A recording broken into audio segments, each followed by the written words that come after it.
भगवान बुद्ध के धम्मपद सूत्र में से आज हम 17वां सूत्र ले रहे हैं। श्रावस्ती के जेतवन में देवदत्त को उपदेश करते हुए बुद्ध कहते हैं, कुकर्मी व्यक्ति इस संसार में दुख भोगता है, वह परलोक में भी दुख भोगता है। मैंने पाप किया है यह सोचकर वह संताप करता है एवं दुर्गति में पड़ा हुआ बार बार दुख पाता रहता है। इग तपति पेच तपति पापकारी उभयथ तपति पापम मम कतंति तपति भियो तपति दुर्गतिंगतो। इग तपति इद तपति पेच तपति, इस संसार में भी दुख और परलोक में भी दुख। पापकारी उभयथ तपति पापम मम कतंति तपति भेयो तपति दुर्गतिंगतो। दुर्गति को प्राप्त हो और अधिक संताप करता है, इस लोक में भी दुख और परलोक में जाकर भी दुख। परलोक का अर्थ है कि जब अगला जन्म इस भाव में जब मिलता है तो वहां भी उन्हीं पापों की श्रृंखला के हिसाब से समाज मिलता है, संस्कार मिलते हैं, उन्हीं पापों के हिसाब से घर परिवार मिलता है। इसलिए बुद्ध बार बार कहते हैं कि कुशल कर्म करने चाहिए। इध तपति पेच तपति पापकारी उभयत तपति पापम मम कतंति तपति भियो तपति दुगंतिंगंतो। क्या हुआ? श्रावस्ती के जेतवन में देवदत्त को उपदेश करते हैं बुद्ध। क्या किया देवदत्त ने ऐसा? देवदत्त भगवान बुद्ध का चचेरा भाई है। अपने चचेरे भाई देवदत्त, जो कि बहुत पहले ही संघ का सदस्य बन गया, जिससे कुछ सिद्धियां भी प्राप्त हो गई थी, वह अब उनसे द्वेष करने लगा था। हालांकि बुद्ध समय समय पर उसे प्रोत्साहित करते रहते थे और उसकी प्रशंसा भी किया करते थे कि वह अच्छी मेहनत करता है, वह लगातार अभ्यास में लगा रहता है, वह विपश्यना ध्यान साधना निरंतर अपने प्रयास में लगा है। एक बार जब बुद्ध एक विशाल सभा को उपदेश दे रहे थे तो प्रतिष्ठा और प्रसिद्धि प्राप्त करने के लिए आतुर देवदत्त अचानक उठ खड़ा हुआ और निवेदन करने लगा कि बुद्ध अब वृद्ध और दुर्बल हो गए हैं, अतः अब उन्हें आराम करना चाहिए और देवदत्त को भिक्षु तथा गृहस्थ उपासकों का नेतृत्व सौंप देना चाहिए। बुद्ध ने जब उसका यह परामर्श स्वीकार नहीं किया तो उसे यह बहुत अपमानजनक लगा और वो बहुत क्रोधित हो गया।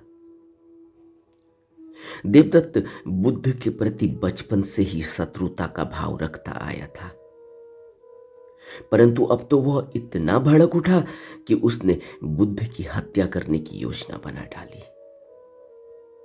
मन में ऐसी दुर्भावना रखकर इस उद्देश्य से उसने पहले राजा बिंबिसार के पुत्र राजकुमार अजातशत्रु को अपनी चमत्कारिक शक्तियों से प्रभावित किया, क्योंकि उसके पास रिद्धियां सिद्धियां आ गई थी और उन रिद्धियों सिद्धियों को वह अब प्रयोग करने लगा। उसके बाद राजकुमार की सहायता से बिंबिसार की हत्या का ही षड्यंत्र रचकर उसने मगध पर अधिकार करने की योजना भी बना डाली। देवदत्त एक छोटे बालक का रूप धारण करके अपनी रिद्धि से, अपनी सिद्धि से उसने एक छोटे बालक का रूप धारण कर लिया, जिसकी कमर में सांपों की पेटी लपेटी हुई थी, ऐसा कहानी कहती है। और राजकुमार अजातशत्रु की गोद में जा बैठा। एक छोटा सा बच्चा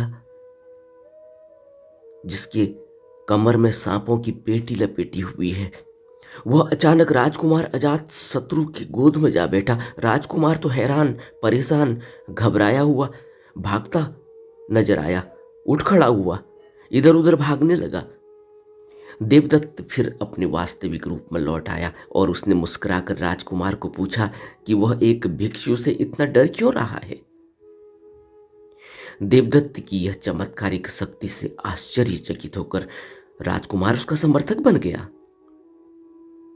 अब देवदत्त ने राजकुमार को अपने पिता को मार्ग से हटाने की सलाह दी कि अगर उसने अपने पिता को मार्ग से नहीं हटाया तो वह अगले कई सालों तक शासन भी नहीं कर पाएगा और अगले कई सालों तक पिता ही शासन करते रहेंगे और अजातशत्रु राजा नहीं बन पाएगा।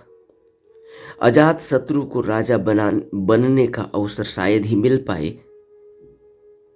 और बाद में अजातशत्रु अपने पिता की हत्या करने की कोशिश में पकड़ा गया, परंतु पुत्र प्रेम के कारण राजा बिंबिसार ने अपने पुत्र अजातशत्रु के लिए स्वयं ही राजपाट त्याग दिया। लेकिन अजातशत्रु को प्रभावित करने के लिए बार बार चमत्कार करने के कारण देवदत्त ने उन सभी शक्तियों को खो दिया जिन्हें उसने कई सालों तक कठोर आध्यात्मिक साधना द्वारा प्राप्त किया था। इसीलिए बार बार बुद्ध कहते हैं कि रिद्धियां सिद्धियां कुछ नहीं, इनकी बात नहीं करनी। इसके बाद देवदत्त ने अजातशत्रु के आदमियों द्वारा बुद्ध की हत्या का प्रयास किया। जब अजातशत्रु गद्दी में बैठ गया, अपने पिता के राजसिंहासन से उतरने के बाद खुद ही गद्दी पर जब बैठ गया तो उसने बुद्ध की हत्या का प्रयास किया। उनके असफल होने पर देवदत्त ने स्वयं बुद्ध की हत्या करने का निश्चय कर लिया। जब अजातशत्रु के आदमी बुद्ध की हत्या करने में विफल हो गए तो देवदत्त ने स्वयं ही सोचा कि अब मैं ही बुद्ध की हत्या करूंगा। और एक बार जब बुद्ध गृद्धकूट पहाड़ी के पास जा रहे थे तब देवदत्त ने पहाड़ी के ऊपर से उन पर एक बड़ी चट्टान को ढकेल दिया, परंतु पहाड़ी से उभरे दो टीलों ने चट्टान को उन पर गिरने से रोक लिया और केवल एक छोटा सा टुकड़ा भगवान बुद्ध के पांव को लगा, जिसके कारण थोड़ा थोड़ा रक्त भी बह निकला। बुद्ध ने ऊपर देखा और देवदत्त को देखकर उन्होंने सोचा कि वह कितना मूर्ख है और अपना कितना अहित कर रहा है। इस समाचार से भिक्षुओं में बहुत खलबली मच गई, परंतु बुद्ध ने उन्हें सांत्वना दी और शांत रहने को कहा। जब भिक्षुओं ने उनकी सुरक्षा की व्यवस्था का सुझाव दिया तो जानते हो बुद्ध ने क्या कहा? बुद्ध ने कहा कि उन्हें किसी प्रकार की सुरक्षा की आवश्यकता नहीं है, क्योंकि उनकी इच्छा के बिना कोई उन्हें नहीं मार सकता। भगवान बुद्ध की हत्या का प्रयास में विफल देवदत्त ने फिर दोबारा प्रयास किया। देवदत्त ने राजकुमार अजातशत्रु के महावतों के साथ मिलकर षड्यंत्र रचा। उसने महावतों को निर्देश दिया कि जब बुद्ध गली से जा रहे हो तब वे उन्मत्त हाथी, जिसका नाम नालागिरी है, को बुद्ध के ऊपर छोड़ दें।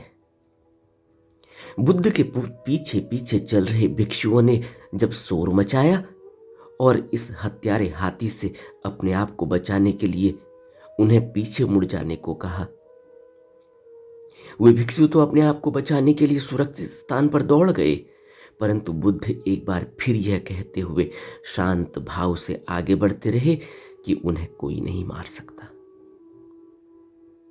नालागिरी बुद्ध की ओर दौड़ा, परंतु जैसे ही बुद्ध ने सर्व जीव दया के भाव से हाथी को प्रभावित किया तो वह शांत और उनके वशीभूत हो गया और अपनी सूंड नीची करके उनके सामने खड़ा हो गया। बुद्ध ने उसकी सूंड को थपथपाया और आगे बढ़ गए। हर ओर यह समाचार फैल गया और देवदत्त को चुनौती दी गई, परंतु अपने आप को निर्दोष कहते हुए उसने कुछ नए प्रवर्जित भिक्षुओं का विश्वास जीत लिया और संघ में मतभेद पैदा कर दिया। और कहते हैं कि कई सौ भिक्षु उसके साथ लग गए, जिन्होंने बुद्ध के संघ को छोड़कर देवदत्त के साथ रहने की व्यवस्था कर ली और वह देवदत्त के साथ रहने लगे। लेकिन देवदत्त के इन कुकर्मों से, देवदत्त की इन हरकतों से बुद्ध ने यह प्रवचन श्रावस्ती के जेतवन में देवदत्त को ही उपदेश दिया है कि कुकर्मी व्यक्ति इस संसार में दुख भोगता है, वह परलोक में भी दुख भोगता है। मैंने पाप किया है यह सोचकर वह संताप करता है एवं दुर्गति में पड़ा हुआ बारंबार दुख पाता है। कब भगवान बुद्ध ने देवदत्त को यह उपदेश दिया है? जब देवदत्त बहुत ही अपने जीवन भर की इतने अनुशासन से, इतनी तपस्या, इतनी साधना और इतना अभ्यास करने के बाद इन रिद्धियों सिद्धियों को पचा नहीं पाया। इन रिद्धियों सिद्धियों से उसने भगवान बुद्ध को दुख देने की कोशिश करी तो उसका बहुत ही अहित हुआ है। कहते हैं कि देवदत्त जीवन भर भगवान के साथ बैर करके अंत में जेतवन बिहार के पुष्करणी के किनारे पृथ्वी में धंसकर अविची नरक में उत्पन्न हुआ। भिक्षुओं ने भगवान से उसकी गति पूछी, तब भगवान ने कहा, भिक्षुओं, देवदत्त अविची महानरक में उत्पन्न हुआ है।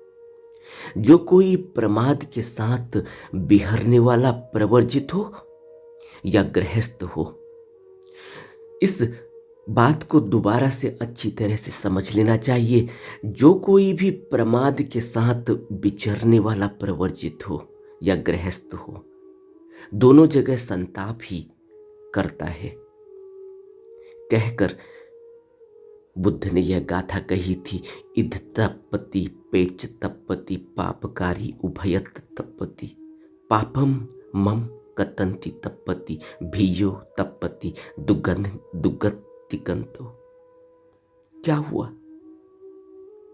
कुकर्मी व्यक्ति इस संसार में दुख भोगता है और परलोक में भी दुख भोगता है। मैंने पाप किया है यह सोचकर संताप करता है। पूरे जीवन भर अगर कोई व्यक्ति अपने आप को अपने सचेतन मन से, अपने कॉन्शियस माइंड को रोक कर, कॉन्शियस माइंड से चाहे कितने ही पापों को छिपा ले भला, चाहे कितने ही पापों को करके अपने हाथ मुंह को पोंछ ले भला, सफेद कपड़े पहनकर अपने को यह बताने की कोशिश करे भला कि बहुत ही शुद्ध आत्मा है, लेकिन हकीकत छिपती नहीं, सत्य छिपता नहीं, सत्य छिप नहीं सकता। बुद्ध ने एक जगह यह संदेश दिया कि सत्य को छिपाया नहीं जा सकता, न पहाड़ों में, न कोई मरुस्थल स्थानों में और न ही समुद्र में। पहाड़ों में, न समुद्र में, न किसी भी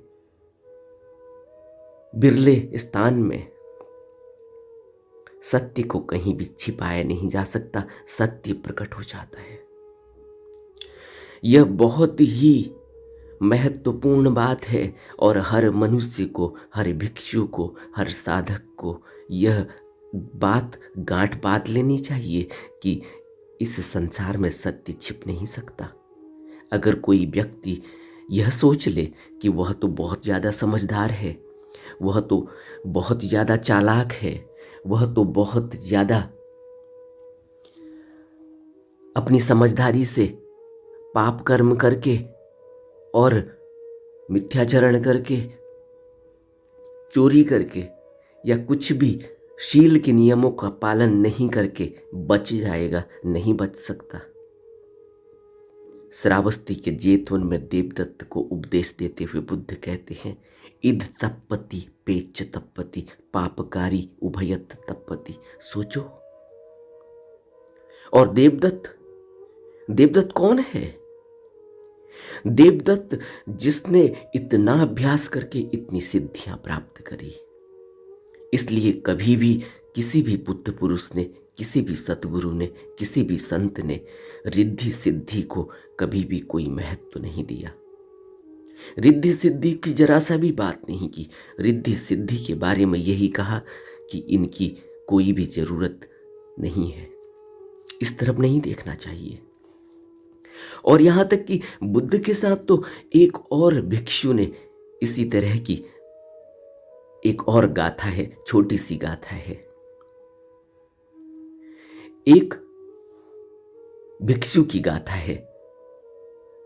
वह भिक्षु बुद्ध के संघ में प्रविष्ट हुआ, उसने प्रवज्ञा ली और उसके मन में हमेशा ही प्रवज्ञा लेते समय, दीक्षा लेते समय यह भाव था कि उससे कुछ शक्तियां मिल जाएंगी और फिर उन शक्तियों के द्वारा वह समाज में कुछ अच्छा करेगा, समाज को दिखाएगा कि मेरे पास यह रिद्धियां हैं, सिद्धियां हैं, शक्तियां हैं। लेकिन ऐसा कुछ भी नहीं हुआ। उसने तपस्या करी, साधना करी, लेकिन उसको कोई रिद्धि सिद्धि शक्ति का पता नहीं चला, आभास नहीं हुआ। और यह सुनक्षत्र नाम का जो व्यक्ति है, जो भिक्षु बना था, इसने भिक्षु संघ को छोड़ दिया। यह बुद्ध के संघ में शामिल हुआ था और बाद में बुद्ध को यह सूचित करने आया था। चूंकि उन्होंने कोई अलौकिक चमत्कार नहीं दिखाया, इसलिए वह अब इस पावन मार्ग का अनुसरण नहीं कर रहा है। तब बुद्ध ने सुनक्षत्र को पूछा, सुनक्षत्र यह बताओ कि उन्होंने संघ में शामिल होने के लिए क्या तुमसे सुनक्षत्र से कोई निवेदन किया था, या फिर उन्होंने उससे यह वादा किया था कि अगर वह संघ में शामिल होगा तो वे कुछ चमत्कार दिखाएंगे? स्वाभाविक ही था कि सुनक्षत्र ने दोनों प्रश्नों का उत्तर ना में दिया। फिर बुद्ध ने पूछा, क्या कभी सुनक्षत्र ने यह कहा कि वह केवल चमत्कार देखने के लिए बुद्ध के संघ में शामिल हो रहा है? सुनक्षत्र ने एक बार फिर ना में उत्तर दिया। और फिर आखिर में बुद्ध ने सुनक्षत्र से पूछा कि क्या पावन मार्ग पर पूर्णता प्राप्त करने में और बुद्ध द्वारा अलौकिक चमत्कार दिखाने या न दिखाने में क्या कोई संबंध है? सुनक्षत्र ने इस अंतिम प्रश्न का भी नाम उत्तर दिया। तब बुद्ध ने कहा, दुखों का अंत कर देने वाले पावन मार्ग पर यदि मेरे चमत्कार दिखाए बिना ही पूर्णता प्राप्त हो जाती है, तो फिर मैं चमत्कार क्यों दिखाऊं? वास्तविक चमत्कार क्या है? वास्तविक चमत्कार बुद्ध यह बता रहे हैं यहां कि लगन पूर्वक निष्ठा से अभ्यास करने पर दुखों का पूरी तरह अंत हो जाता है। बुद्ध ने दुखों के पूर्णतया अंत करने के लिए आर्य अष्टांगिक मार्ग दिया, जिसको दुख निरोध गामिनी प्रतिपदा कहकर उन्होंने बयान किया है। और इस आर्य अष्टांगिक मार्ग में बुद्ध ने हमें सम्यक दृष्टि, सम्यक शील और सम्यक समाधि कैसे फलित होती है, इस पर पूरी तरह से डिटेल में हमें बताया है। शील के नियमों का पालन क्या करना है, कैसे करना है, इस पर बात की है। किस तरह से कर्म करने हैं, सम्यक कर्म करने हैं, सम्यक कर्मांत में बात की गई है। और किस तरह से सम्यक वाक करना है, कितना बोलना है, कब बोलना है, कहाँ बोलना है, सम्यक वाक यानी सम्यक बात कैसे करनी है, इस पर बात की है, इस पर पूरा निर्देश दिया है। और सम्यक दृष्टि कैसे पैदा होती है, सम्यक दृष्टि कैसे पता चलेगी, सम्यक दृष्टि से हम कैसे वस्तुओं को देखेंगे, कैसे समाज को, संसार को देखेंगे। सम्यक प्रज्ञा, सम्यक दृष्टि, सम्यक संकल्प, यह दो अंग हैं यह दो अंग हैं प्रज्ञा के। जब प्रज्ञा खिलती है, जब प्रज्ञा की किरण फूटती है, तो सम्यक दृष्टि पैदा होती है, सम्यक संकल्प पैदा होता है, जिसके सहारे हम इस मार्ग पर आगे बढ़ते हैं। कोई चमत्कार या कोई रिद्धि सिद्धि काम नहीं करती। बुद्ध ने कहा कि दुखों का अंत कर देने वाले पावन मार्ग पर यदि मेरे चमत्कार दिखाए बिना ही पूर्णता प्राप्त हो जाती है, तो फिर मैं चमत्कार क्यों दिखाऊं? और चमत्कार दिखाने से क्या दुर्गति होती है?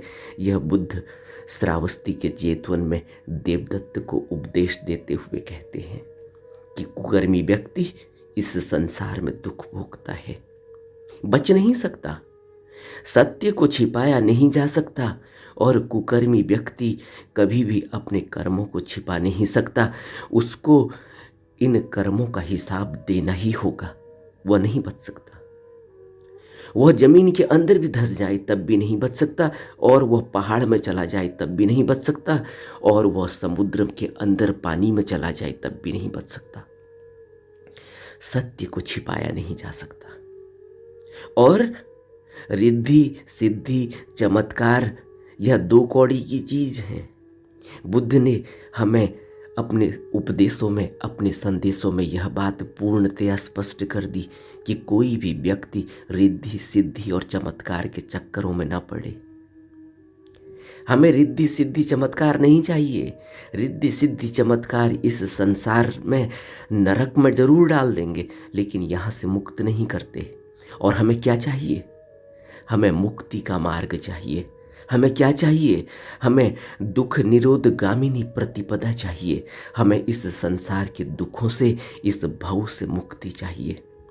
और बुद्ध ने हमें जो मार्ग दिया, आर्य अष्टांगिक मार्ग, वह एक पूर्ण मार्ग है जो हमें इस संसार से, इस भव से, इस जन्म मरण के दुख से ऊपर उठा देता है। हमें परम लोक, हमें परम निर्वाण, हमें निर्वाण तक पहुंचाता है।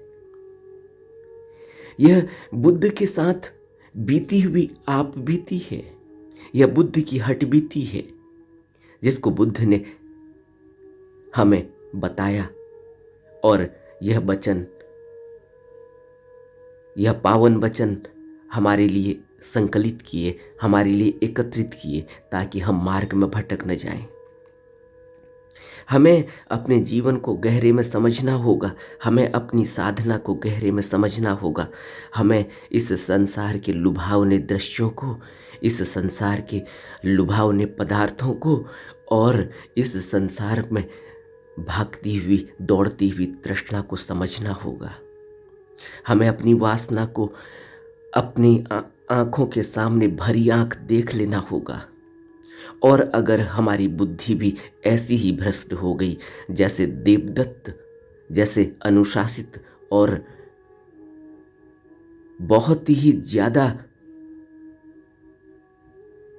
अभ्यास करने वाले व्यक्ति होने के बावजूद भी, जिसके मन में इतना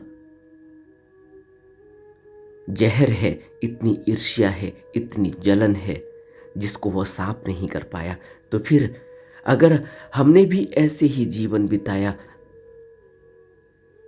बुद्ध से दीक्षा लेके, गुरु से दीक्षा लेके, सदगुरु से दीक्षा लेके, अगर हम यह सोचें कि हमें कोई चमत्कार मिलेगा, अगर हम यह सोचें कि उस दीक्षा का, उस शिक्षा का, उस साधना का हम संसार में कोई फायदा उठाएंगे, तो फिर नरक हमारे लिए निश्चित है।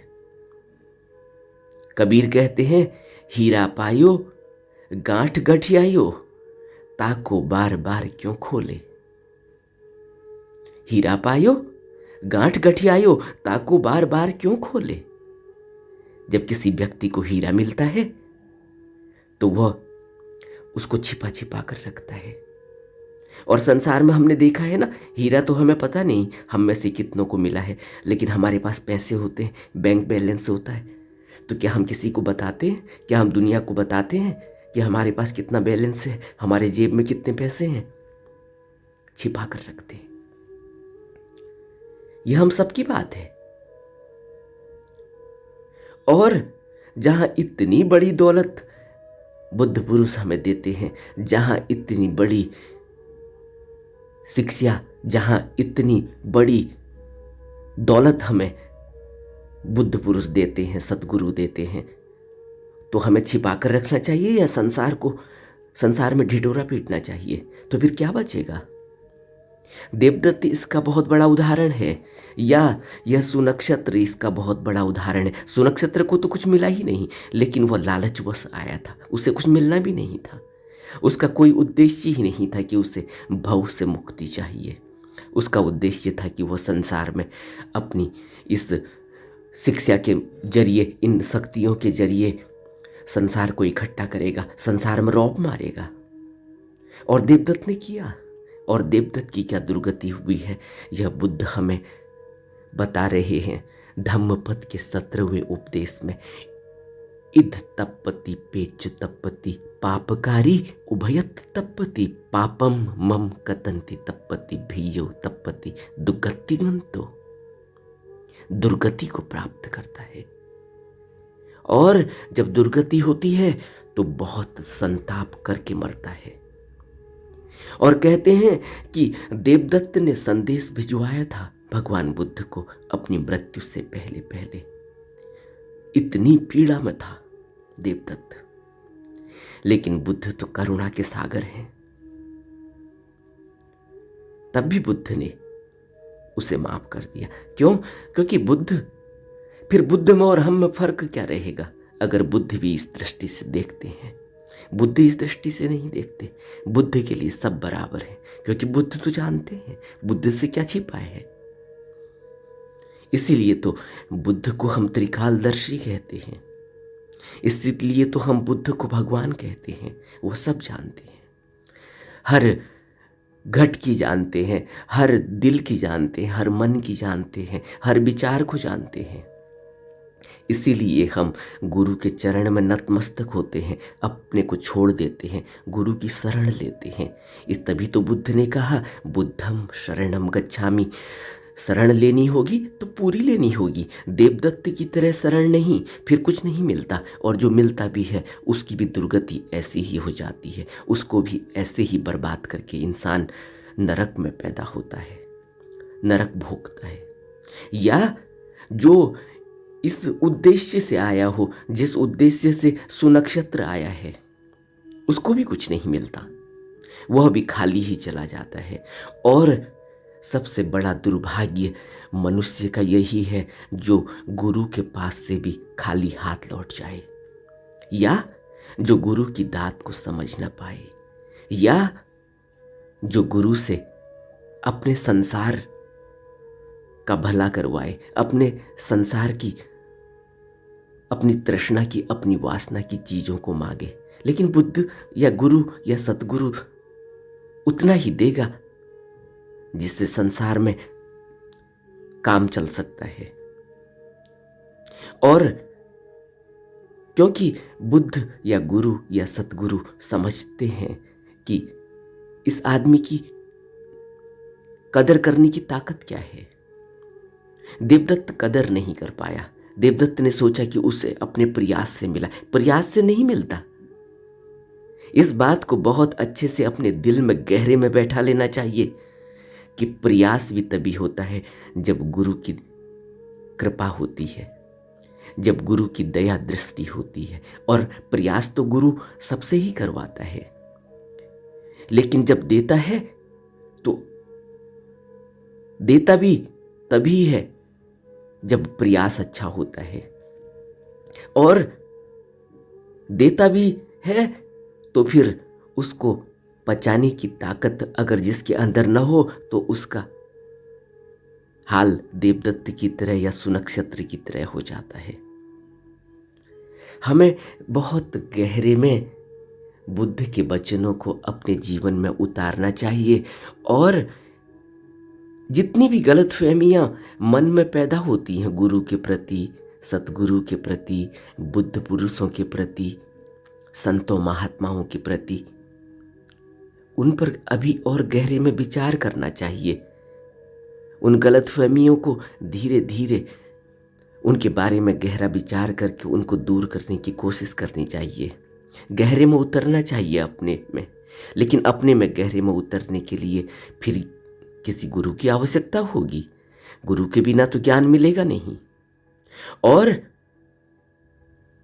जब तक गुरु की दया दृष्टि नहीं पड़ती, दीक्षा नहीं होती, तब तक अपने अंदर दिखाई नहीं देता, अपनी कालिक दिखाई नहीं देती, अपना अंधकार से प्रकाश दिखाई नहीं देता।